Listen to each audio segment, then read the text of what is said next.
Physics में अब हम लोग आगे बढ़ते हैं और देखते हैं अगला टॉपिक जो कि है वर्क, पावर एंड एनर्जी। तो हम लोग देखने वाले हैं इस टॉपिक से एएलपी टेक्नीशियन और जेई में किस तरह के क्वेश्चंस पूछे गए हैं। ठीक है, तो पहला क्वेश्चन है which of the following can do more work. तो इनमें से कौन सा ज़्यादा वर्क करेगा, ए raised hammer, A bullet fired bye gun, a moving stone और ए रोटेटिंग व्हील। ठीक है, तो ए रेज्ड हैमर इसमें तो पोटेंशियल एनर्जी होगा। ठीक है, और इसमें ज़्यादा वर्क नहीं होता है। ठीक है, जितना आप हाइट पे उठाते हैं उतना ही वो उसका वर्क होता है। ठीक है, बात करें ये bullet fired by the gun, तो बुलेट का जो स्पीड होता है वो बहुत ज़्यादा होता है। तो हम लोग जानते हैं काइनेटिक एनर्जी जो होता है वो क्या होता है, वो होता है हाफ एम बी स्क्वायर। और हम लोगों ने ये भी पढ़ा है कि एनर्जी और वर्क डन दोनों बराबर होता है। ठीक है, तो सबसे ज़्यादा जो वर्क होगा वो किसके द्वारा होगा, बुलेट फायर्ड द गन। अगला क्वेश्चन है A force of 20 Newton displaces an object through 2 meter and does a work of 20 joule. The angle between the force and displacement is. तो बोला गया है एक फोर्स है, ठीक है, 20 न्यूटन, वो डिस्प्लेस करता है किसी ऑब्जेक्ट को 2 मीटर। ठीक है, एक फोर्स लगा रहे हैं कहीं किसी ऑब्जेक्ट पे, वो डिस्प्लेस हो जा रहा है 2 मीटर, कितना फोर्स लगा रहे हैं 20 न्यूटन का, and does a work of 20 joule. और जो उस पर जो वर्क हो रहा है वो कितना हो रहा है, 20 जूल का हो रहा है। The angle between the force and the displacement, तो बोला गया है कि एंगल कितना हो रहा है फोर्स एंड डिस्प्लेसमेंट का।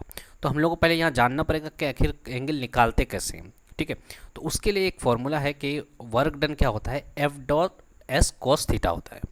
ठीक है, हम लोग वर्क डन क्या लिखते हैं, फोर्स इंटू डिस्प्लेसमेंट लिखते हैं, क्योंकि जहाँ पे एंगल नहीं दिया हुआ रहता वहाँ पे लिखते हैं फोर्स इंटू डिस्प्लेसमेंट होता है वर्क डन, लेकिन जहाँ पे एंगल दिया हुआ रहता है वहाँ पे एंगल की बात करना पड़ेगा हम लोग को। ठीक है, तो फोर्स कितना दिया हुआ है 20 न्यूटन और डिस्प्लेस हुआ है कितना 2 मीटर, और वर्क डन कितना दिया है 20 जूल। तो यहाँ से जो बच रहा है वो क्या बच रहा है, वो बच रहा है आपका कॉस थीटा का वैल्यू हमको पता नहीं है, तो वैल्यू पुट करेंगे और क्या लिखेंगे इंटू कॉस थीटा। ठीक है, अब जैसे इसको सॉल्व करते हैं 20 तो कट गया, तो ये 2 को इस पार लेकर के जाएंगे तो क्या होगा, कॉस थीटा इक्वल टू 1/2। अब कॉस थीटा 1/2 की बात करें, ठीक है, तो ये 1/2 किस वैल्यू पे होता है, तो 60 पे होता है। ठीक है, cos 60 का वैल्यू कितना होता है 1/2 होता है। ठीक है, तो cos 60 बराबर cos थीटा, बात करें यहाँ से तो थीटा कितना हो जाएगा 60 डिग्री हो जाएगा। आसान क्वेश्चन है, तो याद रखना work done equal to F S cos theta होता है। ठीक है, वहाँ से निकाल लेंगे हम लोग। अगला क्वेश्चन है when an object move 1 meter distance by 1 newton force on the direction of force then work done will be. तो बोला गया है कि जब कोई ऑब्जेक्ट मूव कर रहा है 1 मीटर डिस्टेंस मूव किया और उस पर फोर्स कितना लग रहा है 1 newton on the direction of force then work done will be, तो वर्क डन क्या होगा। ठीक है, यहाँ पे डायरेक्शन ऑफ फोर्स की बात कर रहा है कि उसी डायरेक्शन में लग रहा है। ठीक है, तो ये इस क्या हो जाएगा, हम लोग जानते हैं वर्क डन क्या होता है एफ एस कॉस थीटा होता है, और कॉस यहाँ पे एंगल कितना हो जाएगा, जिस डायरेक्शन में फोर्स लग रहा है उसी डायरेक्शन में वो बॉडी मूव कर रहा है, यानी कि थीटा क्या हो जाएगा 0 डिग्री हो जाएगा। ठीक है, तो एफ एस कॉस थीटा लिखते हैं, तो कॉस 0 कितना होता है, कॉस 0 का वैल्यू 1 होता है। ठीक है, तो ओवरऑल वर्क डन क्या हो जाएगा 1 हो जाएगा, 1 जूल। समझ में आ रहा है, तो ये भी ध्यान रखना आपको कि जिस डायरेक्शन में मूव कर रहा है बॉडी, ठीक है, जिस डायरेक्शन में फोर्स लगा है उसी डायरेक्शन में अगर मूव कर रहा है तो इसका मतलब एंगल कितना बना, फोर्स और हम लोग हमेशा देखते हैं फोर्स और डिस्प्लेसमेंट का कि एंगल कितना बना रहा है फोर्स और डिस्प्लेसमेंट। तो इस डायरेक्शन इस बारे में बात करें यहाँ पे, तो फोर्स जिस डायरेक्शन में लगा रहे थे डिस्प्लेसमेंट भी उसी डायरेक्शन में हुआ, तो इन दोनों के बीच में एंगल क्या हुआ, एंगल तो 0 हो गया, तो एंगल कोस 0 बराबर कितना होता है 1 होता है। अगला question work done by A standing man on the platform holding 10 kg suitcases. तो बोला गया है कि उस आदमी के द्वारा कितना काम किया गया है अगर वो कोई भी एक सूटकेस लेकर के 10 kg का सूटकेस लेकर के खड़ा है, तो इसका आंसर हो जाएगा 0 वर्क। क्यों, हम लोग क्या पढ़े थे work done equal to F S. ठीक है, तो वो क्या हो रहा है, वो सूटकेस लेके खड़ा है कि मतलब डिस्टेंस 0, डिस्प्लेसमेंट यानी कि डिस्प्लेसमेंट हुआ ही नहीं है। वर्क डन क्या होता है फोर्स इंटू डिस्प्लेसमेंट होता है। फोर्स आप कितना भी दीवार पे आप कितना भी फोर्स लगा दें, दीवार अगर नहीं घिसकेगा तो इसका मतलब आपने वर्क किया ही नहीं है। तो ये क्या हो जाएगा, ये भी वर्क डन 0 हो जाएगा, क्योंकि डिस्प्लेसमेंट कुछ हुआ ही नहीं है। वो आदमी जो है वो खड़ा है, सिर्फ ये औरत जो है ये बैग लेकर के खड़ी है, कहीं पे डिस्प्लेस नहीं हो रही है, तो इसका मतलब ये हो जाएगा वर्क डन क्या हो जाएगा 0 हो जाएगा। ठीक है, और एक चीज़ यहाँ पे नोटिस करने वाला है कि अगर मान लीजिए यहाँ पे एंगल की बात करता हूँ, ठीक है, देखिए ये अगर मान लीजिए कि ये मैडम जो है ये बैग पकड़ करके आगे बढ़ रही हैं, यहाँ पे तो खड़ा था, लेकिन अगर यहाँ मान लेते हैं कि आगे बढ़ रहा है, तो ये एंगल देखिए उसका इसके बॉडी का डिस्प्लेसमेंट किधर हो रहा है, इस साइड, और फोर्स किस किस साइड लग रहा है, इसके परपेंडिकुलर साइड, यानी एंगल कितना हो जाएगा 90, और कोस 90 0 होता है। ठीक है, तो इसी क्वेश्चन को और एक तरीके से पूछा जा सकता है कि अगर कोई आदमी चल रहा है, ठीक है, कोई बैग लेकर के, कुछ बैग लेकर के है, ठीक है, तो उसके द्वारा जो वर्क डन होगा वो कितना होगा, ठीक है, तो वो भी 0 ही होगा, क्योंकि वो बढ़ रहा है आगे और फोर्स लगा रहा है किसकी तरफ, ऊपर की तरफ। तो एंगल कितना हो जाएगा, ये देखिए परपेंडिकुलर आ रहा है एंगल 90, यानी कोस 90 0 होता है, और हम लोग पढ़े एफ एस कोस थीटा ही होता है। ठीक है, तो क्योंकि कोस थीटा 0, तो पूरा ही टर्म 0 हो जाएगा और वर्क डन भी 0 हो जाएगा। ठीक है, अब बात करते हैं हम लोग, तो वो ये फॉर्मूला पुट किया हम लोग एफ एस कोस थीटा, तो फोर्स लगा था 10 न्यूटन, 10 केजी सॉरी 10। ठीक है, यहाँ पे ये इसका वजन दिया है, ठीक है, बैग का वजन दिया है 10 केजी, तो हम लोग और डिस्प्लेसमेंट हुआ ही नहीं है, इसलिए क्या हो जाएगा, 0 हो जाएगा। ठीक है, तो एक्चुअल में फोर्स होता क्या है, मास इंटू एक्सलेशन होना चाहिए, यानी कि मास इंटू जी होना चाहिए। ठीक है, तो कोई बात नहीं, यहाँ पे ओवरऑल 0 ही हो रहा है, क्योंकि डिस्प्लेसमेंट क्या हो रहा है, 0 हो जा रहा है। तो यहाँ पे मास इंटू जी होना चाहिए, यानी एक्सलेशन ड्यू टू ग्रेविटी, जिसका वैल्यू लगभग 10 के बराबर होता है। ठीक है, ये क्वेश्चन देखिए, a 4 kg object is moving horizontally with a speed of 5 metre per second. तो बोला गया है कि एक ऑब्जेक्ट है जिसका जो मूव कर रहा है 5 मीटर पर सेकेंड से, to increase its speed to 10 metre per second, अगर उसका स्पीड बढ़ाना है, the amount of net work required to done on this object.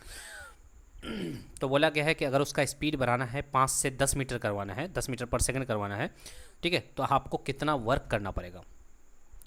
तो वर्क डन एक्चुअली होता क्या है, वर्क डन इस केस में क्या होता है, काइनेटिक एनर्जी होता है।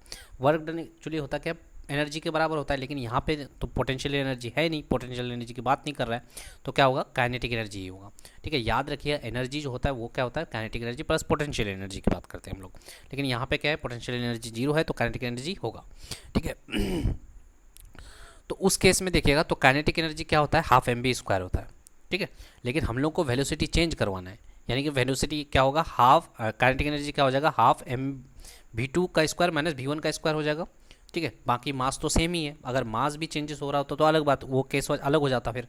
ठीक है, तो इस केस में क्या करेंगे हम लोग, हाफ ऑफ मास का वैल्यू कितना दिया है, 4 kg, फाइनल स्पीड कितना है उसका 10 का स्क्वायर हो जाएगा, और इनिशियल स्पीड क्या है 5 का स्क्वायर।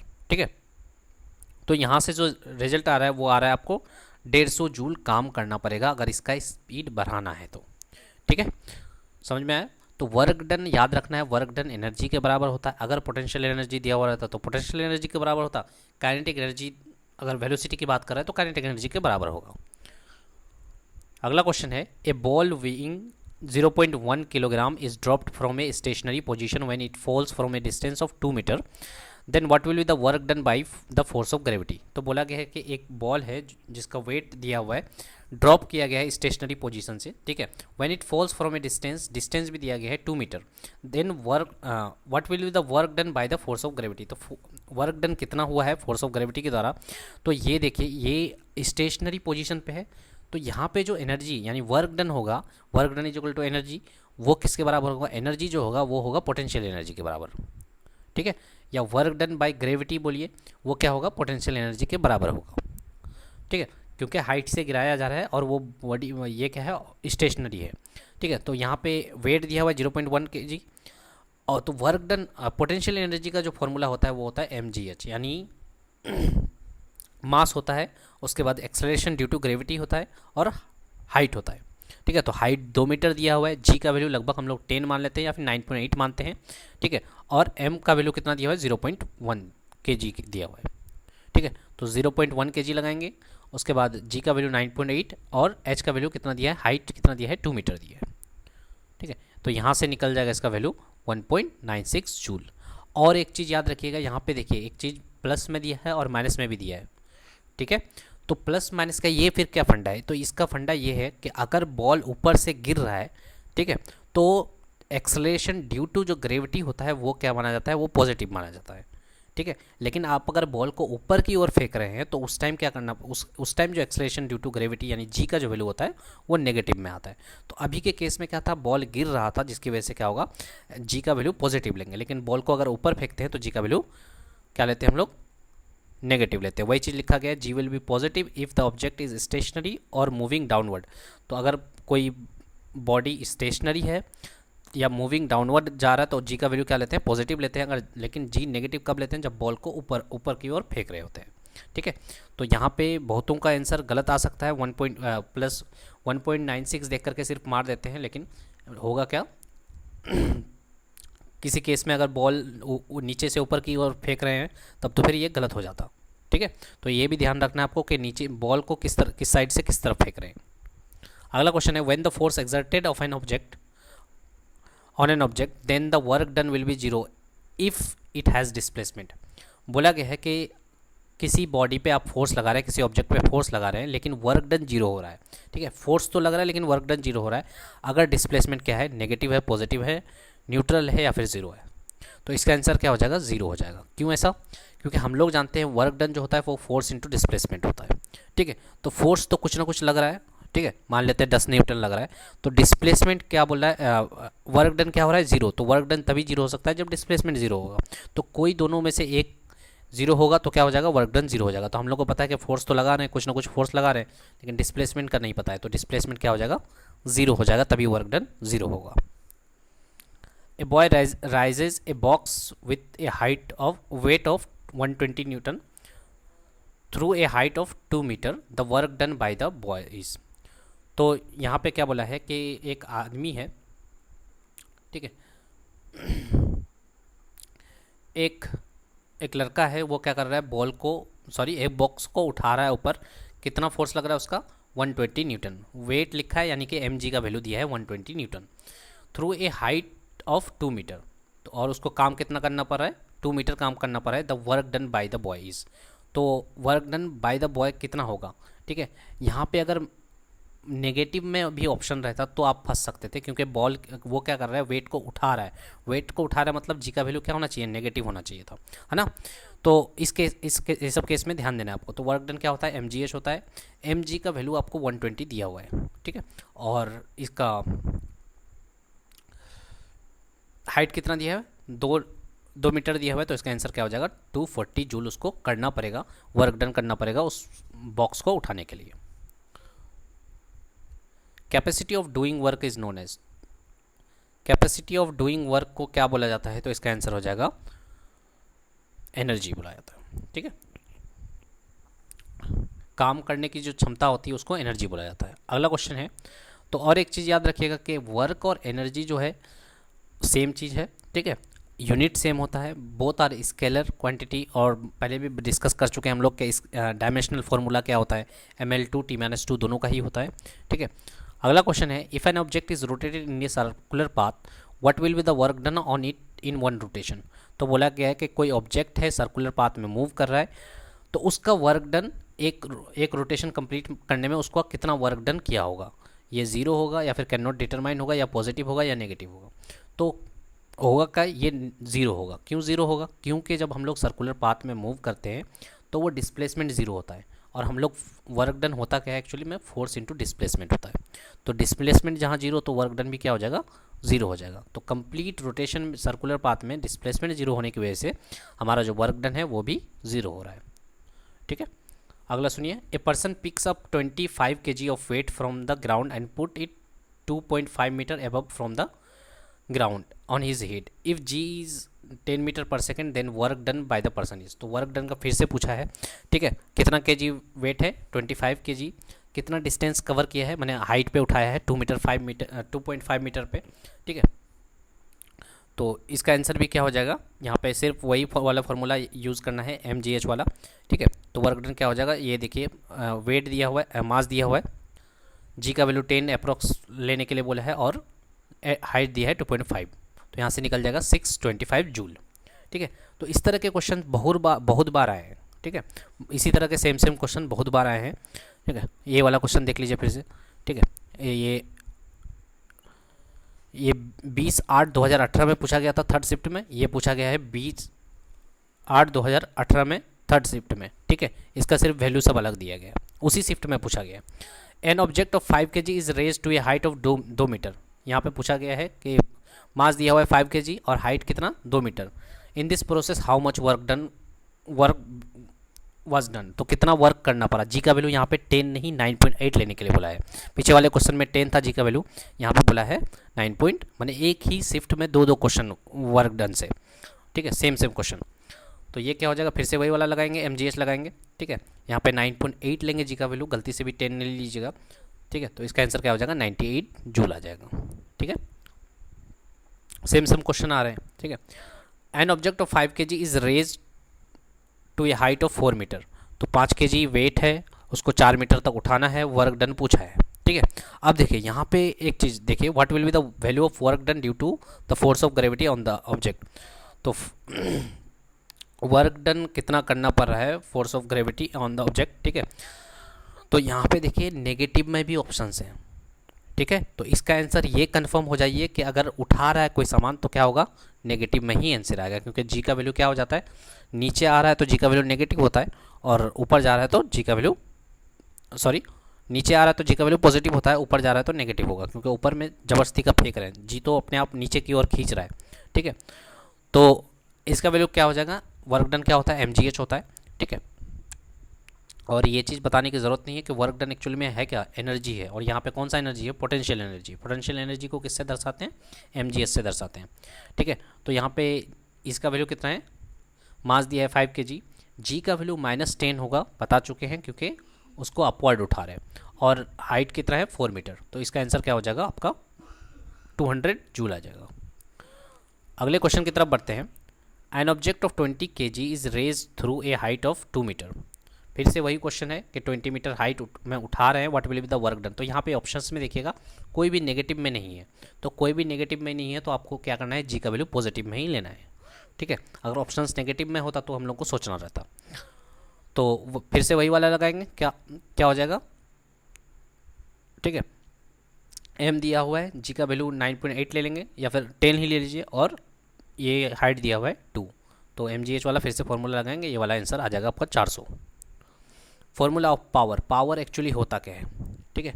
तो पावर होता है कि कोई काम हम कितना टाइम में कर पा रहे हैं पर यूनिट टाइम में, वो उसको क्या बोलते हैं, वो पावर बोलते हैं, ठीक है। एक्चुअली होता क्या है, rate of doing work is called power, माने कितना वर्क कितने समय में कर पा रहे हैं हम लोग, उसी को क्या बोलते हैं, पावर बोलते हैं।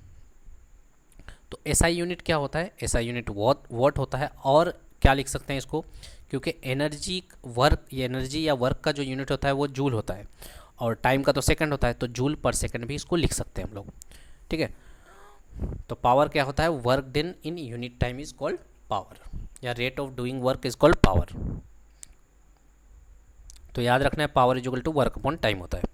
विच of the following physical quantity measure the rate of work done, कौन सा ऐसा फिजिकल क्वांटिटी है जो कि रेट ऑफ वर्क डन को बताता है। तो अभी बात किए कि वर्क डन बटे रेट, यानी कि टाइम किसकी बात कर रहा है, पावर की बात कर रहा है, ठीक है। अगला क्वेश्चन है, Mohan having a mass of 40 kg he climbs 50 steps of stairs in 10 second, if the height of each step is 15 centimetre, what is his power. यहाँ पे पावर की बात बोल रहा है, ठीक है। तो अभी तक जितना भी करते आए थे हम लोग क्या लगा रहे थे कि वर्क डन कितना करना पड़ रहा है, तो वर्क डन और पावर क्या होता है, पावर होता है वर्क डन अपॉन टाइम। तो टाइम तो मिल गया हम लोग को, कितना दिया हुआ है 10 सेकंड, अब वर्क डन निकालना पड़ेगा, ठीक है। टाइम दिया हुआ है 10 सेकंड, वर्क डन निकालना पड़ेगा। तो वर्क डन में देखिएगा हम लोग फॉर्मूला क्या लिखते हैं, MGH लिखते हैं, ठीक है। MGH लिखते हैं, तो यहाँ पे है कितना स्टेप्स है, 50 स्टेप, ये H कितना हो जाएगा, H इक्वल टू 50 स्टेप, और एक एक स्टेप कितना सेंटीमीटर का, 15 सेंटीमीटर का, तो 15 इंटू 15 सेंटीमीटर। तो इसको यहाँ से निकल जाएगा, मास दिया हुआ है 14 kg, और आपका टाइम भी दिया हुआ है। तो हम लोग कैसे निकालेंगे, पावर होता है वर्क अपॉन टाइम, और वर्क डन क्या जानते हैं हम लोग, पोटेंशियल एनर्जी, यानी कि MGH होगा, ठीक है।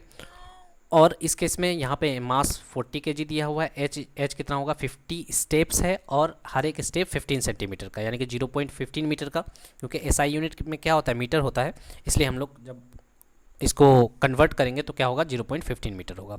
तो ये एक्चुअली हाइट आया कितना, 7.5 मीटर आया, ठीक है, सेंटीमीटर था, इसको कन्वर्ट करना नहीं भूलिएगा, नहीं तो आंसर गलत आ जाएगा।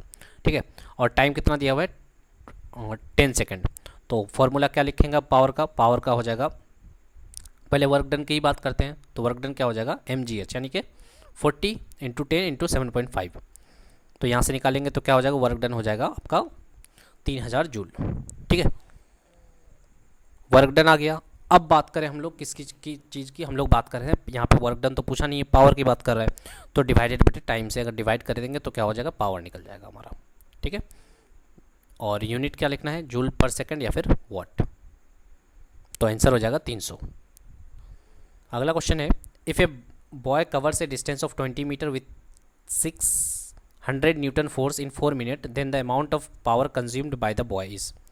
तो बोला गया है कि एक बॉय है जो कि डिस्टेंस कवर करता है 20 मीटर विथ, और फोर्स कितना लेके 600 newton force in 4 minute, 4 minute में, यानी टाइम दिया हुआ है, डिस्टेंस दिया हुआ है, उसके बाद आपको फोर्स दिया हुआ है, then the amount of power consumed by the boy.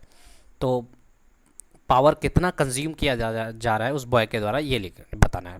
तो पावर इज इक्वल टू क्या होता है आपका, वही वाला फिर से, power is equal to work upon time, तो वर्क पहले निकालना पड़ेगा।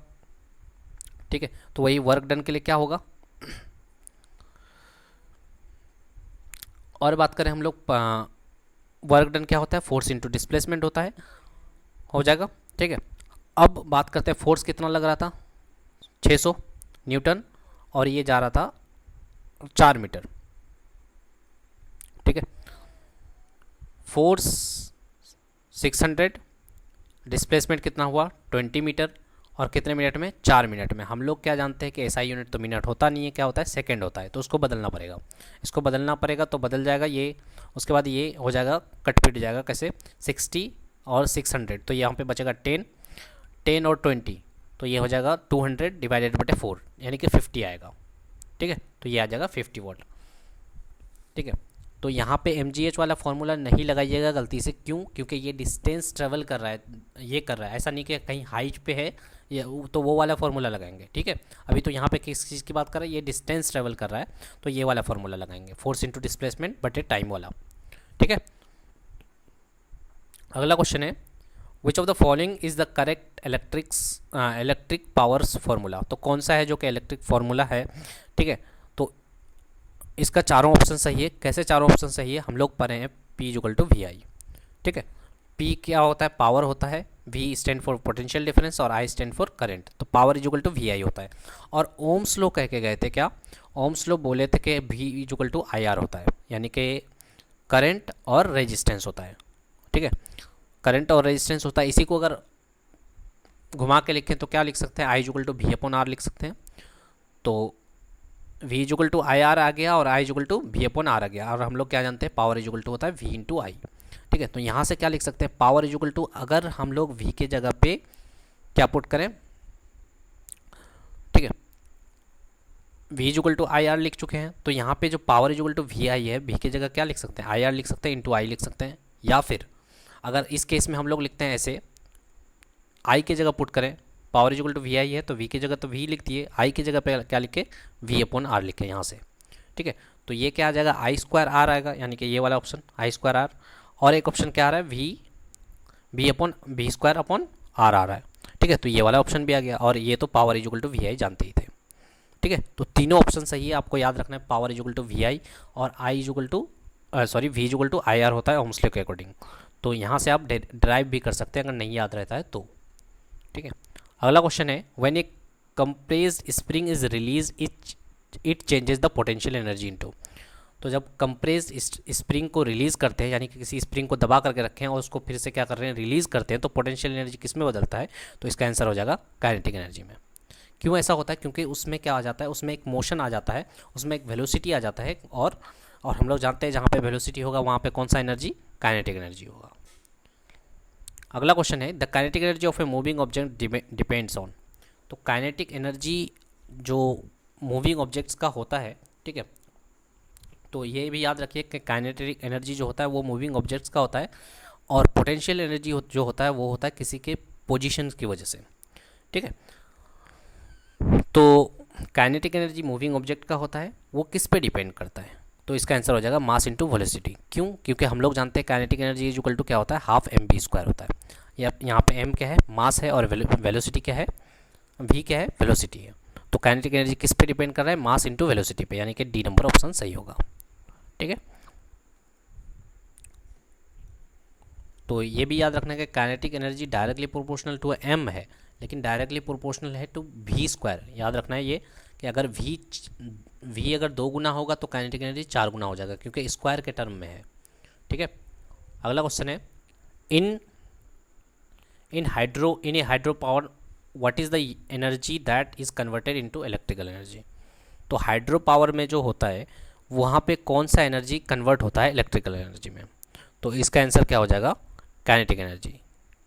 ठीक है, तो ऐसा क्यों, क्योंकि हाइड्रो पावर में क्या होता है कि वहाँ पे वाटर का फ्लो होता है। हाइड्रो मतलब समझ रहे हैं कि वाटर से वाटर से पावर जनरेट कर रहे हैं। ठीक है, तो वाटर क्या कर रहा है, फ्लो कर रहा है। तो फ्लो करने का मतलब उसके पास काइनेटिक एनर्जी होगा, उसके पास कुछ ना कुछ वेलोसिटी होगा, वेलोसिटी मतलब काइनेटिक एनर्जी। ठीक है, अगला क्वेश्चन है, which of the following notable activities potential energy has been converted into kinetic energy. तो कौन सा ऐसा एक्टिविटीज़ है जहाँ पे पोटेंशियल एनर्जी कन्वर्ट हो रहा है काइनेटिक एनर्जी में। फायर क्रैकर एक्सप्लोजन में, स्विच ऑन ए टॉर्च में, switch on off a torch, उसके बाद स्विंग ऑफ ए पेंडुलम, कौन से में kinetic potential energy kinetic energy में कन्वर्ट हो रहा है। ठीक है, तो इसका आंसर हो जाएगा क्या, इसका आंसर हो जाएगा स्विंगिंग ऑफ पेंडुलम। पेंडुलम देखे होंगे। ठीक है, तो ये जब रेस्ट पे रहता है, तो रेस्ट पे रहने का मतलब कुछ हाइट पे है। ठीक है, ये देखिए यहाँ से यहाँ तक के कुछ ना कुछ हाइट है, ये हाइट पे है, तो इसके साथ कौन सा एनर्जी होगा, क्योंकि ये पोजीशंस की वजह से इसके अंदर एनर्जी होगा, तो वो कौन सा होगा, पोटेंशियल एनर्जी। लेकिन जब ये मूव करने लगेगा, जब इसको छोड़ दीजिएगा, तो क्या होता है, यहाँ पे इसका वेलोसिटी मैक्सिमम हो जाता है या स्पीड मैक्सिमम हो जाता है, जिसकी वजह से काइनेटिक एनर्जी भी क्या होगा, सबसे ज़्यादा होगा।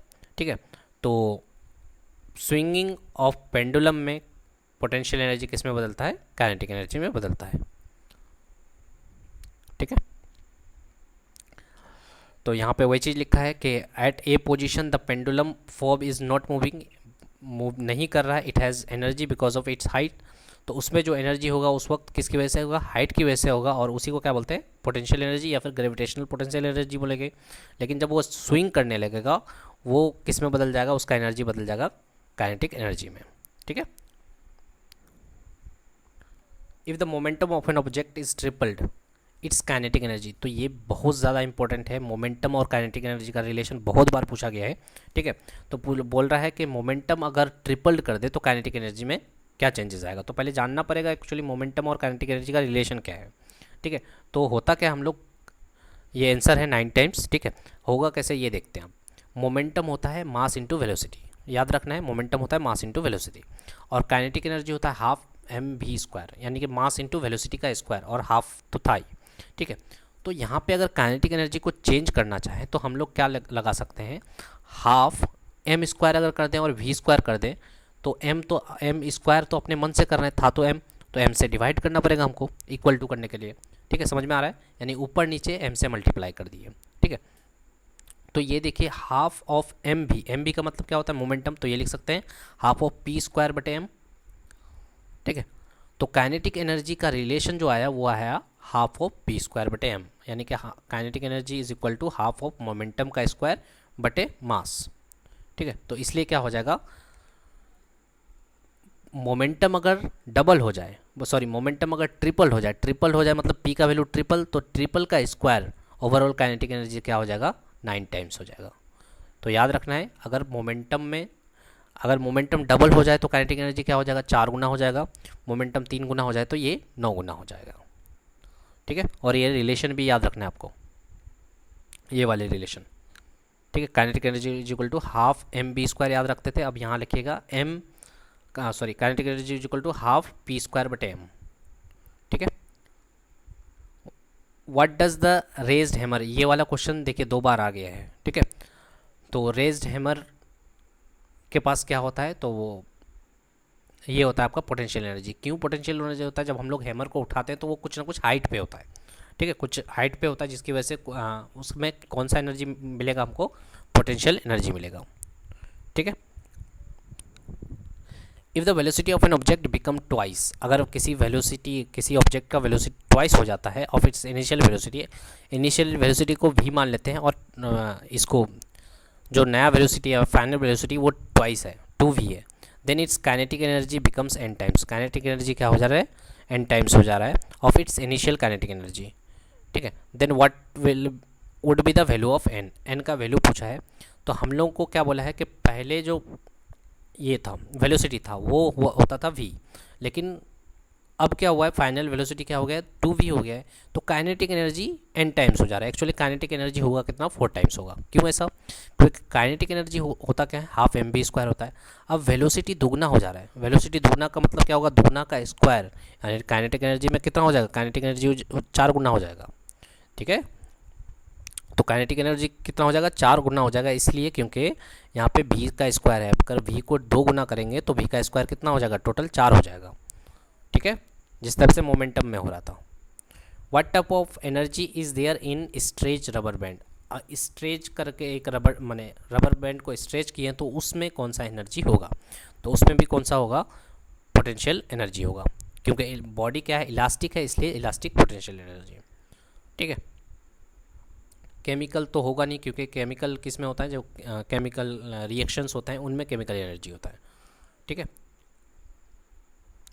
आगे बात करते हैं हम लोग, which of these can neither be created not destroyed, कौन सा ऐसा है जो कि जिसको ना ही हम लोग क्रिएट कर सकते हैं ना ही डिस्ट्रॉयड कर सकते हैं, तो इसका आंसर हो जाएगा क्या, इसका आंसर होगा एनर्जी। एनर्जी को ना तो क्रिएट कर सकते हैं ना ही डिस्ट्रॉय कर सकते हैं, तो ये न्यूटन्स का फर्स्ट लॉ है ना।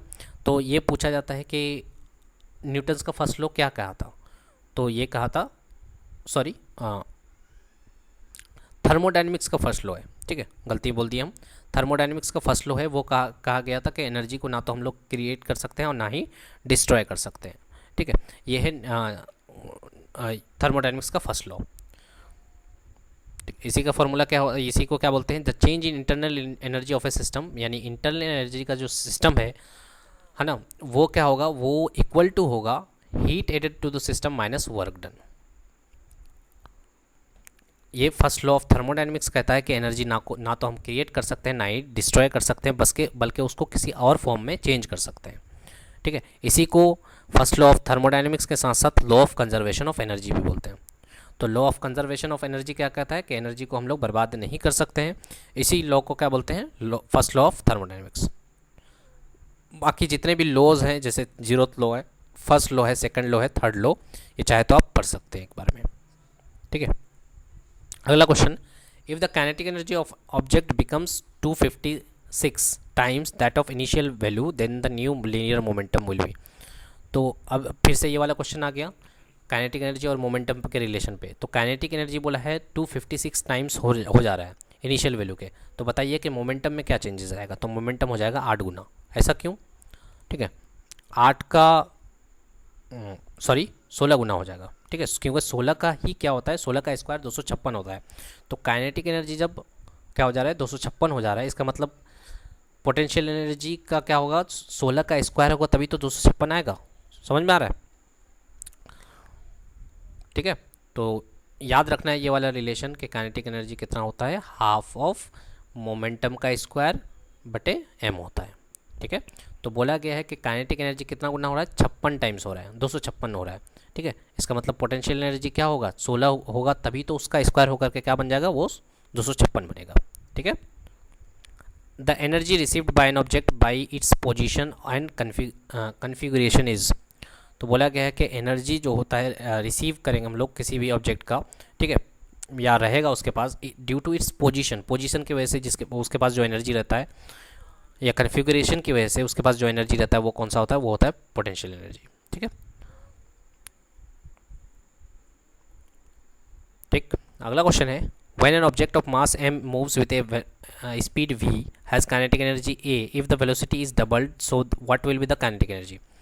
तो बोला गया है कि मास एक ऑब्जेक्ट है, उसका वेलोसिटी पहले v था और काइनेटिक एनर्जी a था। अगर वेलोसिटी को डबल कर दे तो काइनेटिक एनर्जी क्या होगा।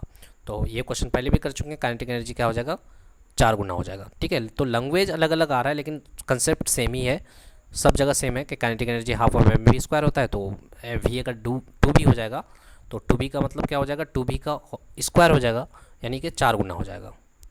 ठीक है, a compress spring possesses more energy than the spring of normal length because it compress spring has. तो बोला गया है कि जब किसी स्प्रिंग को कंप्रेस करते हैं उसके पास बहुत ज़्यादा एनर्जी होता है, और किसके मुकाबले नॉर्मल लेंथ का जो स्प्रिंग है। क्यों ऐसा होता है? क्योंकि उसके पास क्या होता है, पोटेंशियल एनर्जी होता है। ठीक है, ये भी जान लीजिए क्यों। क्योंकि जब हम लोग उसको कंप्रेस करते हैं ना, तो हम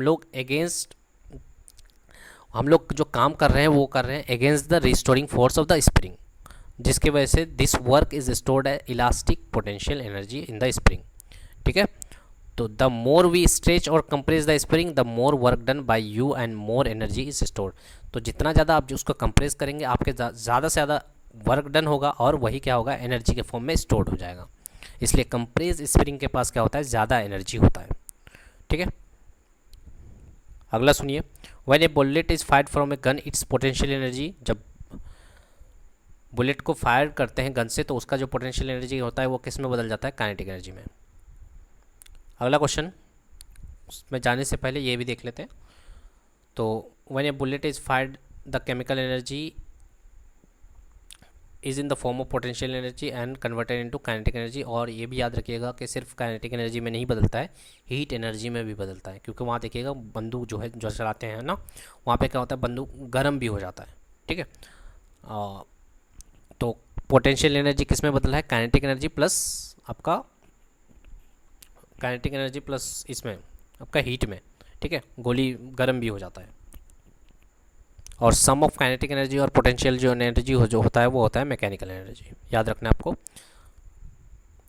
to steel ball of mass 5 kg and 10 kg have same kinetic energy. बोला है मास अलग अलग है लेकिन काइनेटिक एनर्जी सेम है। विच बॉल इज मूविंग फास्ट, यानी कि किसी का हम लोग क्या जानते हैं, काइनेटिक एनर्जी होता है हाफ mv²। तो मास दोनों का अलग अलग लेकिन काइनेटिक एनर्जी सेम, यानी कि वेलोसिटी में डिफरेंस होगा। ठीक है, तो हम लोग जानते हैं मास तो दोनों का अलग अलग है और काइनेटिक एनर्जी फिर सेम है, यानी कि वेलोसिटी में डिफरेंस होगा तभी कर पाएंगे। तो वेलोसिटी किसका ज़्यादा होगा कि काइनेटिक एनर्जी इक्वल होगा। तो मान लेते हैं इसका है मास m1 v1 का स्क्वायर और इसका मास वेलोसिटी है m2 v2 का स्क्वायर। तो मास 5 kg जिसका है 5 kg लिख लिए, हाफ ऑफ तो कट गया, और v1 का स्क्वायर इज इक्वल टू 10 जो दूसरा वाला बॉल है इंटू v2 का स्क्वायर। तो अब ये दोनों इक्वल कब होगा, जब v1 बहुत ज़्यादा बड़ा हो, v1 बड़ा होगा तभी तो v2 के बड़ा ये वाला इक्वेशन इक्वल टू आएगा, यानी कि v1 जो होगा वो ज़्यादा होगा, यानी कि आंसर क्या होगा, v1 ग्रेटर देन v2। ठीक है, तो कहाँ पे लिखा हुआ है, तो 10 kg ball is moving fast, नहीं गलत बात है। कौन सा बॉल मूव ज़्यादा करेगा, 5 kg का जो बॉल होगा वो ज़्यादा मूव करेगा। ठीक है, अगला क्वेश्चन है the energy content in an object due to the change in. तो बोला गया है कि एनर्जी जो होगा वो ड्यू टू किसी भी ऑब्जेक्ट के चेंज इन पोजीशन की वजह से या शेप की वजह से जो उसके पास एनर्जी होगा वो कौन सा होगा, वो होगा पोटेंशियल एनर्जी। ठीक है, तो यहाँ पे चेंज इन पोजीशन देख के घबराना ही नहीं, हो सकता है वो पोजीशन बोले तो वो हाइट की बात कर रहा है। ठीक है, पोजीशन चेंज हो रहा है उसका। ठीक है, तभी तो पोटेंशियल एनर्जी ही होगा उसके पास। तो यहाँ पे पोटेंशियल चेंज इन पोजीशन देख के काइनेटिक एनर्जी नहीं मार दीजिएगा, क्योंकि नेगेटिव होने के चांसेस ज़्यादा रहते हैं। ठीक है, ये क्वेश्चन आपको दिख रहा होगा शायद। At the time of releasing an arrow in a drawn bow the potential energy of the bow changes. तो बोला गया कि जब हम लोग क्या करते हैं, एरो से माने तीर और कमान से तीर को छोड़ने वाले होते हैं, तो वो पोटेंशियल एनर्जी किस में बदलता है, तो हो जाएगा काइनेटिक एनर्जी में। ठीक है, तो ये देखिए पोटेंशियल एनर्जी था जब हम उसको ये कर रहे थे। ठीक है, जब एनर्जी स्टोर कर रहे होते हैं, जब रिलीज करते हैं तो कौन सा एनर्जी, काइनेटिक एनर्जी। ठीक, अगला क्वेश्चन है which of the following is not an example of potential energy. इनमें से कौन सा है जो कि पोटेंशियल एनर्जी का एग्जांपल नहीं है। कंप्रेस्ड स्प्रिंग हम लोग जानते हैं, उसके बाद flowing water, raised hammer, water stored in dam. तो सारा देखिए, सारा में पोजीशन की वजह से हो रहा है। कंप्रेस्ड स्प्रिंग मैंने उसका पोजीशन है, रेज्ड हैमर वो उसका पोजीशन है, वाटर स्टोर किया हुआ है डैम में तो वो भी क्या हो जाए, पोजीशन की वजह से हो रहा है। ठीक है, लेकिन फ्लोइंग वाटर ये इसके पास क्या है, वेलोसिटी है, वेलोसिटी बढ़ने की वजह से क्या होगा, काइनेटिक एनर्जी होगा। ठीक है, तो आंसर क्या हो जाएगा, फ्लोइंग वाटर, फॉलोइंग वाटर। ठीक है, what will be the value of kinetic energy of an object moving along the mass of m and its speed changes from v to v। तो बोला गया है कि काइनेटिक एनर्जी में क्या changes आएगा, ठीक है। अलग शिफ्ट में क्वेश्चन पूछा गया लेकिन सेम ही क्वेश्चन है, खाली लैंग्वेज में फ़र्क है। ठीक है। अगर वेलोसिटी को v से 2v कर देंगे तो काइनेटिक एनर्जी क्या हो जाएगा, 4 गुना हो जाएगा। ठीक है, काइनेटिक एनर्जी 4 गुना हो जाएगा। अगला सुनिए, an object with mass 2 kg is thrown upward with initial velocity 2 metre per second, after 2 second its kinetic energy will be. तो बोला गया है कि कोई ऑब्जेक्ट है, उसको आपने ऊपर की ओर फेंका है, जिसका वेट है 2 kg, और उसका इनिशियल वेलोसिटी मतलब जब फेंका था आपने 20 मीटर पर सेकेंड। ठीक है, क्योंकि फाइनल वेलोसिटी तो ज़ीरो हो चुका होगा जब वो ऊपर गया होगा। आफ्टर 2 सेकेंड उसके पास काइनेटिक एनर्जी क्या होगा, तो कुछ कुछ कुछ फार्मूलाज हैं। ठीक है, न्यूटन्स के फार्मूलाज, जैसे v equal to you plus A t, s equal to U T plus half A T squared. यहीं से एक और फार्मूला होता है, हाफ अगर कॉमन ले ले, ठीक है, तो क्या हो जाएगा, एक और फार्मूला होता है s equal to half u plus v into t. ठीक है, v square equal to you square plus 2as, s equal to v t minus half A T squared. तो ये सारे फार्मूला एक्चुअल में 3 फार्मूला बोला जाता है। ठीक है, V equal to you plus A T, उसके बाद S equal to U T plus half A T square, और V square equal to you square plus 2as। बाकी इसको आप अरेंज करके कुछ और भी फार्मूला बना सकते हैं। ठीक है, तो ये फार्मूला याद रखना है अभी। तो यही वाला फार्मूला यूज़ होगा अभी, v equal to you plus A t वाला। ठीक है, क्योंकि आप थोड़ी देर पहले बताए थे हम लोग कि अगर बॉल को ऊपर की ओर फेंक रहे हैं तो ए का वैल्यू यानी जी का वैल्यू जो होता है वो नेगेटिव होता है। तो यहाँ पे क्या हो जाएगा, ए की जगह पे क्या होता है, एक्चुअली ए क्या होता है, एक्सेलरेशन होता है, और यहाँ पे जी क्या है, एक्सेलरेशन ड्यू टू ग्रेविटी। ठीक है, तो इसका आंसर क्या हो जाएगा, यहाँ पे यू जो है वो क्या होगा, इनिशियल वेलोसिटी, जिसको 20 मीटर पर सेकंड दिया हुआ है, टाइम कितना दिया हुआ है 2 सेकेंड, और यहाँ पे v जो होगा वो क्या होगा, 0 होगा, क्योंकि फाइनल वेलोसिटी जो होता है जब किसी पत्थर को आप ऊपर की ओर फेंकते हैं तो सबसे ऊपर में जाकर के क्या हो जाता है, उसका वेलोसिटी 0 हो जाता है, और वो तब नीचे की ओर गिरने लगता है। ठीक है, तो v तो हो गया 0, और ये आपका u कितना दिया है, u 20, और g का वैल्यू सॉरी जी, ठीक है, g का वैल्यू 10,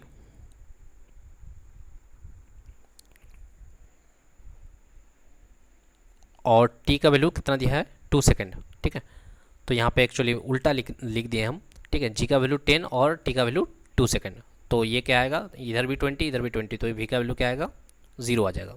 ठीक है, और तो v अगर 0 है तो काइनेटिक एनर्जी भी क्या होगा, 0 होगा, क्योंकि हम लोग जानते हैं काइनेटिक एनर्जी होता है हाफ एम बी स्क्वायर। तो v ही 0 है तो काइनेटिक एनर्जी भी 0 होगा। What will be the kinetic energy of an object weighing 22 kg at a speed of 5 metre per second. तो बोला है कि काइनेटिक एनर्जी कितना होगा जब किसी बॉडी का जो वेट है वो 24 kg है और स्पीड जो है 5 मीटर पर सेकेंड है। तो हम लोग काइनेटिक एनर्जी क्या जानते हैं, हाफ एम बी स्क्वायर। ठीक है, तो यहाँ से निकालेंगे तो कितना आ जाएगा, 275 जूल आ जाएगा। ठीक है, सब कुछ दिया हुआ है, मास दिया हुआ है 22 kg, वी दिया हुआ है 5 metre per second. What does mechanical energy equal to, तो मैकेनिकल एनर्जी क्या होता है, पहले भी बता चुके हैं, मैकेनिकल होता है kinetic energy plus potential energy. ठीक है, अगला क्वेश्चन है, mechanical energy is a combination of kinetic energy and. यही क्वेश्चन अलग शिफ्ट में देखिए, ये वाला पूछा गया था 30/8/2018 में, ये वाला पूछा गया, देखिए दो बार पूछा गया है, 10/8/2018, 13/8/2018 और 30/8/2018। तो एक ही क्वेश्चन 3 बार पूछा गया है। तो काइनेटिक एनर्जी मैकेनिकल एनर्जी किसका कॉम्बिनेशन है, काइनेटिक एनर्जी और मैकेनिकल एनर्जी का, सॉरी काइनेटिक एनर्जी का और पोटेंशियल एनर्जी का। ठीक है, mechanical energy is equal to kinetic energy plus potential energy. अगला question, what does the kinetic energy equal to, kinetic energy का मतलब क्या होता है, इक्वल टू किसके बराबर होता है, तो half m v squared. M g h क्या होता है, पोटेंशियल एनर्जी के बराबर होता है, एम बी क्या होता है, मोमेंटम के बराबर होता है, और एम ए क्या होता है, फोर्स के बराबर होता है, यानी कि मास इंटू एक्सेलरेशन। ये क्या है, mass into velocity momentum. M g h क्या है, पोटेंशियल एनर्जी। ठीक है, तो इसका आंसर हो जाएगा half m v squared. What is the form of energy that is not generated when riding a bicycle, जब आप बाईसाइकिल को राइड कर रहे होते हैं तो कौन सा एनर्जी जनरेट नहीं होता, कौन सा एनर्जी पैदा नहीं होता है। जब जनरेट ये कर रहे होते हैं तो वहाँ पे क्या होता है, मैकेनिकल एनर्जी होगा, क्योंकि काइनेटिक एनर्जी तो होगा, आप जब साइकिल को राइड कर रहे होते हैं तो कुछ ना कुछ वेलोसिटी होगा, वेलोसिटी का मतलब काइनेटिक एनर्जी होगा, और काइनेटिक एनर्जी होगा तो मैकेनिकल भी होगा, क्योंकि मैकेनिकल क्या होता है, काइनेटिक प्लस पोटेंशियल होता है। ठीक है, तो काइनेटिक एनर्जी होगा तो मैकेनिकल भी होगा ही, और हो सकता है हीट भी जनरेट हो तो हीट एनर्जी भी। लेकिन केमिकल एनर्जी जो है वो जनरेट नहीं होता है। केमिकल एनर्जी कहाँ पे होता है? केमिकल इंडस्ट्री में या फिर केमिकल रिएक्शंस में केमिकल एनर्जी होता है। ठीक है, तो केमिकल एनर्जी जो जनरेट होता है वो होता है आपका केमिकल रिएक्शंस में। किस फॉर्म में? हीट के फॉर्म में। ठीक है, तो इतने सारे क्वेश्चंस थे आपके वर्क, पावर एंड एनर्जी में। ठीक है, इसके बाद देखेंगे हम लोग अगला टॉपिक।